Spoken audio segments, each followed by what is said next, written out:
An awesome one. No, politics so not for me. I like to make jokes and whatnot. Plus, you can't run. They'll be like, if I announce it's my candidacy for anything, I'm like, I'm gonna run. They're gonna be like, don't you talk about weed all the time? I'm like, I forgot. My bad. What's that? But it's Canada. That's true. Canada, I could run on that platform. Yes. Did you ever think about making a movie about the Gretzkys? No, I'm not a biographer. I think there should be a movie about the Gretzkys, and I saw that there was a TV movie about Walter that ran a couple of years ago. Somebody should definitely make a Gretzky biopic or a Gretzky's biopic. It shouldn't be me. I'm too close to the subject matter, man. The movie would be like 18 hours long. And I'd be like, you can't cut it. It's the whole story. Like, we get it, dude, but 2 hours, truncated. Couldn't do it. So it should go to somebody who could be a bit more judicious with the editing, I think. You could do a ball hockey movie. Yeah. Yeah, I could do a ball hockey movie, but I'm still not used to the term ball hockey. It's so weird. Down below, if you say ball hockey, they're like, we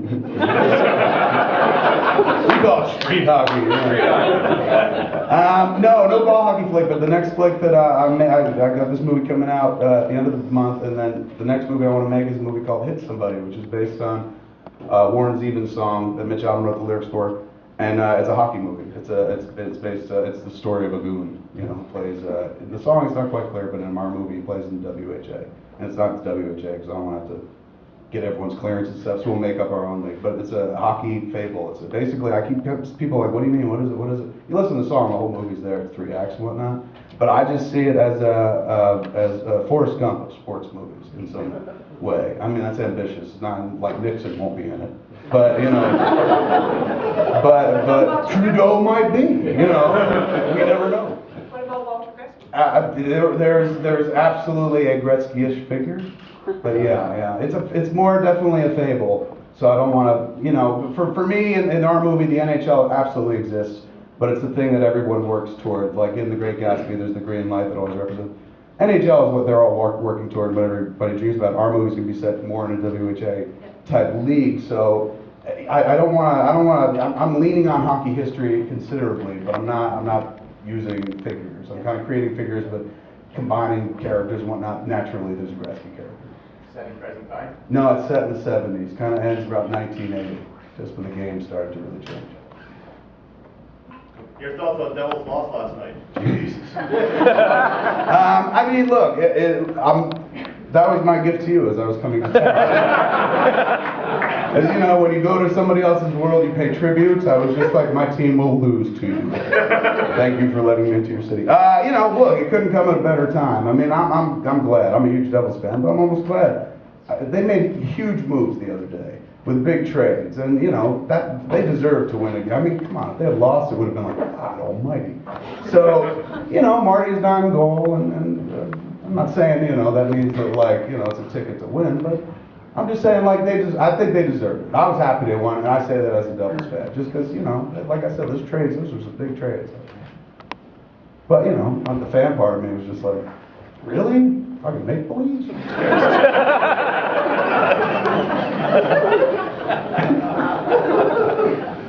Sorry. We good? Any aspirations if presented with the opportunity to lace up skates and skate with Walter and Wayne, would you? I don't think my frame could be supported by skates at this point. I honestly would take 2 skates side by side. I might basically have them tie up 2 skates, put my foot in between those 2 skates, tie up 2 more skates, put the other foot between those. So that basically I got like training wheels coming, and that might support my girth. And then maybe I'd hit the ice. No, I don't do anything risky, man. Like once that film career took off, I stopped getting on roller coasters because I was just like, I made out like a bandit, man. I'm not gonna lose my life over something stupid. This is a big bucket of win. I don't want to die. So stepping on the ice to me, that's too chancy. I like to walk in rooms full of pillows and shit. I surround myself with pillows, as you see. Did you ever think you'd be on stage with Walter Gretzky promoting a street hockey tournament? Never in a million years, no. But my God, I'll go to my grave thinking about it. Like it's definitely one of those things that I'll just be like, yeah, there was that whole period, man, where all I did was go up to Brantford and play hockey, and I broke a lot of limbs. Why did I do that? But yeah, it'll always mean the world to me. I have a show this week and it's on Saturday and I was coming up for that, but when Pat was like, hey man, let's announce the tournament while you're up, I was like, oh yes, let's do it, and it works out. Like, this dude's busier than me. I mean, this dude's constantly on the road everywhere and making presentations, and I mean, you know the Walter Gretzky narrative. This dude is Christ's own son if Christ had sex.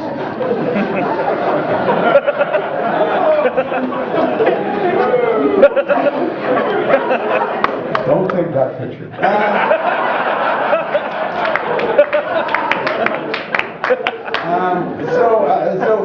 Walter's always constantly always busy.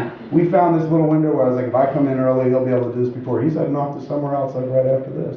So the man's constantly doing the Lord's work. He's constantly busy doing good things. I'm constantly busy, like, you know. So it's nice that our schedules worked out and whatnot, but really we had to kind of build it around him. But the moment that window popped open, I was like, oh my God, we could do a press conference together. I'm just here just so I can make that opening joke. I was just like, that's worth the price of a flight alone. Just stand next to Walter and announce that we're trading him to Los Angeles. That's a big bucket of money. So that combined with everything else, the opportunity to announce the tournament and announce like we're going for the record, throw our hats over the wall and go for it and whatnot. It's a cup run for us this year. So we're going to go for it. So yeah, it's fantastic. I mean, I never imagined, and it's awesome. It's, you know, that's why I won't leave. I'm still here, right? I was like, I won't leave this side. I won't leave the stage. Don't want the moment to end. Yes.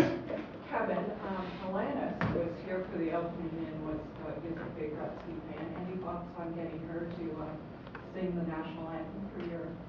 In Brantford? Yeah.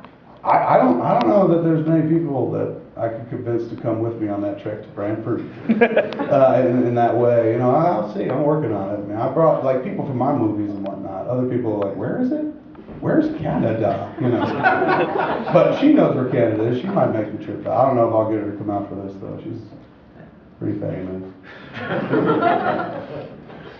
Well, who do you serve? I'll sing the national anthem, man. Here. Yeah, really. How about Muse? He'll come. Yeah? No. Him I can boss around. Like, get out to Brantford and play. And he's awesome actually. He was supposed to play last year and he missed it. Then he played the night inspired by what we did in Brantford. We actually organized our own games. We played once out in Los Angeles. I flew a bunch of people out to play out there. And the other 2 times we played in Jersey.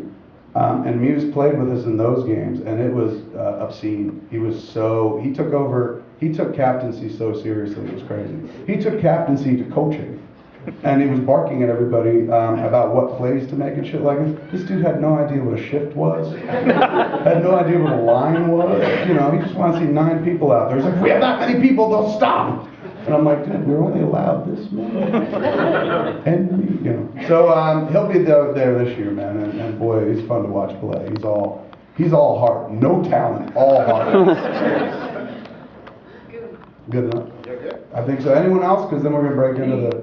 Any opportunity, because the film you're talking about, Hit Somebody, will take place around the 70s and 80s. Yes. And that's around when the Whalers came in the Northeast. Will Walter make a guest cameo? Absolutely. I mean, I wouldn't imagine making that flick without putting him in front of the camera. I gotta get him as the dude who actually yells out, hit somebody at one point. Because I've seen him, I've watched him yell at people playing the game. That was a real discovery for me, watching, like, because he's always so sweet. You read his books, nice guy, and he always presents as a sweet guy. Watching him interact with people playing hockey, move over here, pussy, I left him wide open. And I was like, that's Canada's dad. Will be better than Youngblood? Mine? I don't know, man. I do have a sequence where people train in jeans on the ice. I hope so. You know what? I'm gonna put it out there. I am aiming to make the best hockey movie ever made. All I have to do is beat Slapshot. So that's what I'm going for. Well, Kevin, Walter, thank you so much. Thank you. It's obvious to everybody here what has drawn these 2 guys together isn't just a passion for the sport of hockey, which is obviously an incredible passion for both, but a passion for people. And that's what makes it so special. It makes all of us honored to be here today. And we're going to retire down to the restaurant. Kevin and Walter are going to do some one-on-ones in what we call Gordy's room. So if you're media and you just want to go into the dining room of the restaurant, we'll take care of you from